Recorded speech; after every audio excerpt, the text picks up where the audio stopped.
EMF equation of the transformer.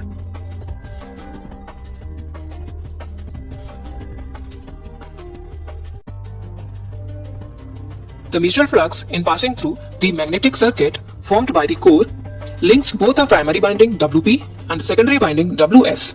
Hence, it must induce the same EMF per turn in each winding.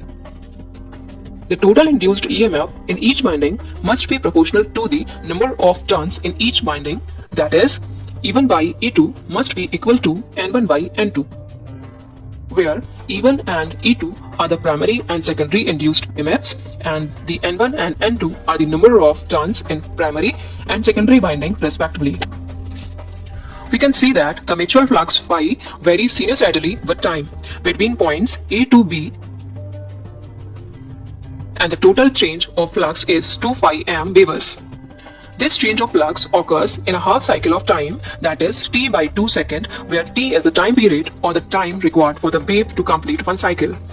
Time t by 2 is equal to 1 by 2 f seconds, where f is frequency. The average induced EMF in the primary winding is proportional to the total change of the flux divided by the time. That is, E1 is directly proportional to the minus 2 phi am by t by 2 volts. Now, this will equal to E1 is equal minus N1 2 phi am by 1 by 2 f volts. Here, N1 represents number of turns in primary winding, and minus sign shows that the induced EMF even in primary winding is in opposition of flux and hence the applied voltage V1. Now, this will becomes E1 is equal minus 4f N1 phi am volts. This expression gives the average value of induced EMF in the primary winding. In AC system, RMS value is more frequently used than the average value, as form factor of sine wave is 1.11.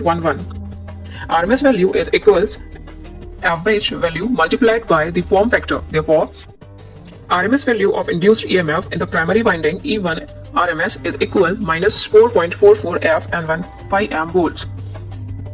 We have seen that the mutual flux phi am is common to both the windings.